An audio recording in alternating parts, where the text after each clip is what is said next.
अच्छा, अपने बारे में कुछ बताइए हमें। सर मेरा नाम नेहा सारस्वत है। सर मैं उत्तर प्रदेश के अलीगढ़ जिले से रहने वाली हूँ। और एजुकेशन में सर मैंने 2010 में BA doctor Bhimrao Ambedkar university Agra से किया हुआ है। और 2013 में मैंने LLB doctor Bhimrao Ambedkar university Agra से किया हुआ है। उसके बाद सर पारिवारिक जिम्मेदारी निभाते हुए और सर लगातार मेंस और प्री देने का मौका मिला है मुझे। ओके, आप उत्तर प्रदेश के अलीगढ़ से हैं, राइट? जी सर। अच्छा, अलीगढ़ किस लिए जाना जाता है? सर अलीगढ़ मुस्लिम यूनिवर्सिटी और अलीगढ़ में लॉ इंडस्ट्री के लिए ज्यादा फेमस है। ओके। अच्छा, लोक से मुझे याद आया, एक हथकड़ी का प्रावधान सीआरपीसी में कहाँ पर दिया गया है? सर सेक्शन 46 में अगर किसी भी व्यक्ति को गिरफ्तार किया जा रहा है और वो गिरफ्तार करते समय बलात् प्रतिरोध करता है तो आवश्यक साधनों को प्रयोग में लाया जा सकता है। हथकड़ी शब्द का प्रयोग नहीं किया गया, लेकिन आवश्यक साधनों को प्रयोग में लाया जा सकता है उसको गिरफ्तार करने के लिए। ओके। अच्छा, उत्तर प्रदेश में आजकल हम लोग देखते हैं कि पुलिस कस्टडी से बहुत सारे व्यक्ति जो हैं, अपराधी व्यक्ति कह लीजिएगा या फिर मुलजिम व्यक्ति कह लीजिएगा, वो फरार हो जाते हैं और फिर बाद में पता चलता है कि उनका एनकाउंटर हो गया है। आपका क्या ओपिनियन है इस पर? सर जो एनकाउंटर के बारे में सर जो भी रिपोर्ट्स आती हैं या जो मीडिया जो भी कहती है, सर इसके बारे में 46 से ही सर यहाँ पे पावर मिलती है कि अगर उसके पास ऊपर कोई भी ऐसा ऑफेंस है जो मृत्युदंड या आजीवन कारावास से दंडनीय है, तो सर उसका अगर वो फरार होने की कोशिश कर रहा है, भाग रहा है, तो उसकी मृत्यु वरित की जा सकती है सर। अच्छा, आपको एपीओ क्यों बनना है? सर एलएलबी किया हुआ है और सर हमारे पास इसी फील्ड से हैं हम।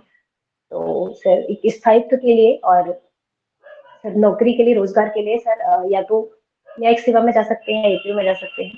तो सर अभी यही वैकेंसी आई और इसके लिए सर हमने फॉर्म फिल किया, तो अभी sir okay, Patna high court के चीफ जस्टिस कौन है? जस्टिस श्री विनोद चंद्रन। सही बता रहे हैं आप? Yes sir. सुप्रीम कोर्ट की शियोमोटो पावर क्या है और किस आर्टिकल में इसको बताया गया है? सर आर्टिकल 142 के अंतर्गत न्याय प्राप्त करने के लिए न्यायालय कोई भी ऐसा आदेश जारी कर सकते हैं किसी भी कोर्ट को, किसी भी इंस्टीट्यूशंस को जारी कर सकते हैं ताकि कंप्लीट जस्टिस दिया जा सके। ओके, प्लीज़ मैं रिक्वेस्ट करूंगा रेस्पेक्टेड अखिलेश कुमार त्रिपाठी सर से, प्लीज़ वो कंटिन्यू करें। Thank you sir. अच्छा, आप जैसे एपीओ के लिए इंटरव्यू अपना साक्षात्कार देने जा रहे हैं, तो एक एपीओ का सोसाइटी के प्रति क्या रिस्पॉन्सिबिलिटी होती है? जी सर। एपीओ सर सरकार की तरफ से मजिस्ट्रेट के कोर्ट में पैरवी करता है। सरकार की किसकी पैरवी करता है, किन केसेस की? सर जो अभियोजन होते हैं मामले, दांडिक मामलों में सर अभियोजन करता है। दांडिक मामलों में सरकार की तरफ से करता है, तो इसमें एक पक्षकार कौन होता है और इसमें पक्षकार कौन होते हैं जो जिन मामलों में ये कार्रवाई करता है एपीओ? अभियोजन होता है, एक तरफ सरकार होगी सर जिसकी तरफ से सहायक अभियोजन अधिकारी मजिस्ट्रेट की कोर्ट में पैरवी करते हैं, दूसरी तरफ अभियुक्त होगा सर। अभियुक्त होता है। तो आप जो काम करते हैं, जो इसमें जो वाद संस्थापित किया जाता है, वो वाद संस्थापित कौन करता है इन मामलों में? सर या तो पुलिस रिपोर्ट पर कोई भी मामला संस्थित होगा या फिर कंप्लेंट पर होगा।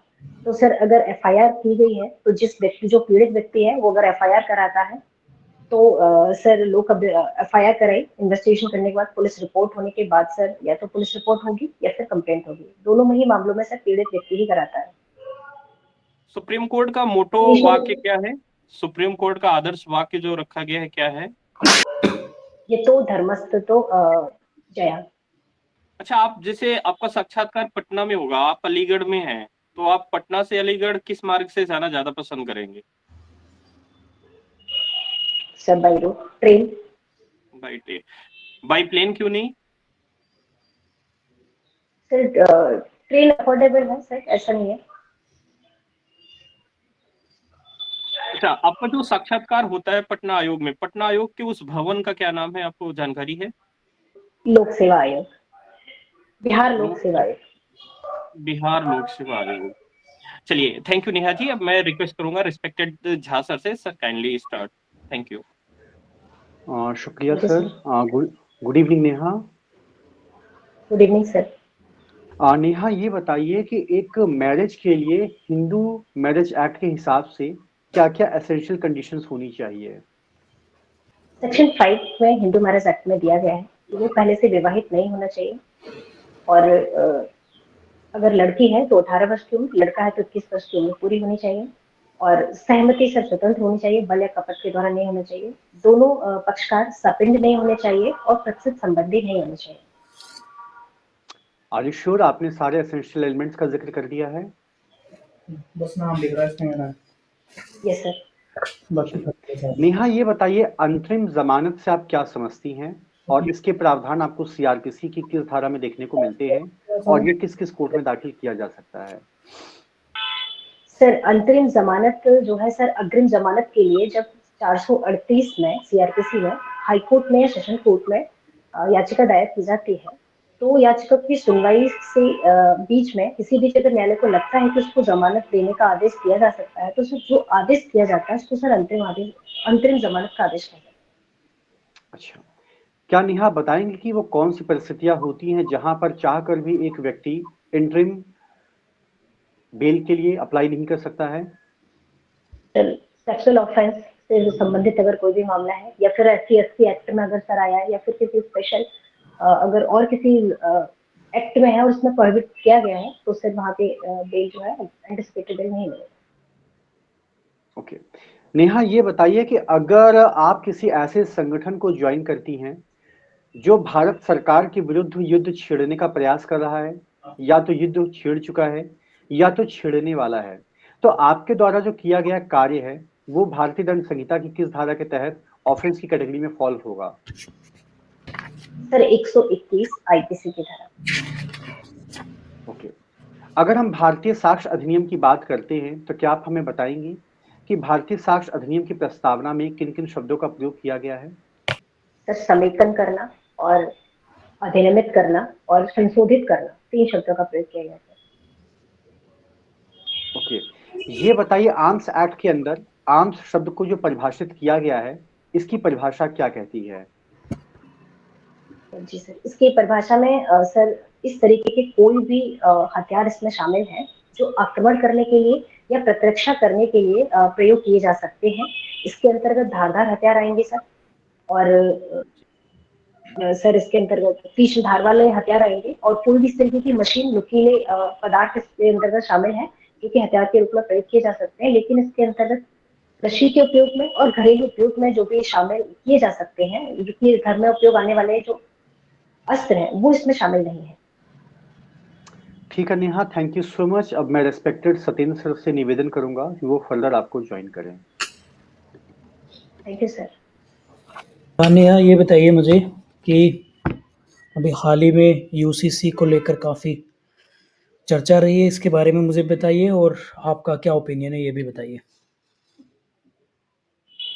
यूनिफॉर्म सिविल कोड, जिसमें सर जो सभी व्यक्ति हैं, भारत में सभी धर्मों के व्यक्ति रहने वाले हैं, उन पर विवाह के संबंध में, तलाक के संबंध में, भरण पोषण है या संपत्ति के उत्तराधिकार से संबंधित जो मामले हैं, एक कानून लागू हो उसके संबंध में ये प्रोविजन है। और जहाँ तक सर मेरा विचार है, तो सर यूसीसी लागू होना चाहिए, क्योंकि सर इससे एक भारत की एकता और अखंडता बनी रहेगी, और ये एक आगे को एडवांस लेवल होगा सर भारत को प्रदर्शित करने के लिए कि भारत एक धर्मनिरपेक्ष राज्य है। ओके, अच्छा एक आर्टिकल 368 है इंडियन कॉन्स्टिट्यूशन में, ये क्या कहता है और इसका प्रोविजन इंडियन कॉन्स्टिट्यूशन में कहाँ से लिया गया है? संविधान संशोधन की प्रक्रिया के बारे में प्रावधान करता है सर, और ये सर दक्षिण अफ्रीका से लिया गया है सर ये प्रावधान। अच्छा, मुझे बताइए अभी बिहार में शराबबंदी हुई है, आप क्या वो सही किया है सरकार ने या गलत किया है? सर शराबबंदी का डिसीजन सरकार ने लिया है तो सर सही लिया है, क्योंकि इससे सर कई नेगेटिव इफेक्ट भी हैं, कई सारे परिवार को सर ये ज़्यादा हार्म हो जाता है, परिवार पूरा बिखर जाता है सर इसकी वजह से। और आपको नहीं लगता कि जो लोग शराब पीते हैं उनके राइट्स का वायलेशन हुआ है? सर ये राइट्स तो ऐसा नहीं है कहीं भी सर, जहाँ पे सर जनता को सर लोग अगर लोक व्यवस्था बनाए रखने के लिए, या फिर एक सर पब्लिक इंटरेस्ट में इसको बैन किया जा सकता है? ओके। नेहा, आपका मॉक यहीं पे कंप्लीट होता है। मैं respected Akhilesh thank Kumar you sir. Tripathi ji से रिक्वेस्ट करूँगा, प्लीज़ वो रिव्यू देंगे। Thank you sir. मैम देखिए, पहली चीज ये है कि आपको नॉलेज अच्छी है, आपका प्रेजेंटेशन अच्छा है, कम्युनिकेशन अच्छा है, पिच भी अच्छी है। बट या तो आप एक प्रेशर ले रहे हो, थोड़ा-सा हड़बड़ाहट, एक डर सा है, क्योंकि आपके जो आंसर आ रहे हैं उसमें एक नीरसता सी है। एकदम आप शांत होके बहुत सीरियस होके दे रहे हैं, तो इतना थोड़ा-सा सीरियस ना होइए, थोड़ा-सा मतलब एक, क्योंकि देखिए इंटरव्यू एक कम्युनिकेशन, एक इंटरेक्शन होता है, पैनलिस्ट के साथ आपको थोड़ा-सा इंटरैक्ट करना पड़ेगा। और या तो फिर जैसे जी सर। आजकल ट्रेंड चल रहा है, आजकल ज़्यादातर बताया जाता है कि एकदम रिज़र्व बोलना है, फालतू नहीं बोलना है। तो आप वो कर रहे हो, अपने आप को रिज़र्व में बोलने की कोशिश कर रहे हो कि हम एकदम रिज़र्व में एकदम इस टू द पॉइंट वो आंसर करें। और उस वजह से आपका जैसे लग रहा है कि आप कोई स्पीच दे रहे हो, just like a book bird.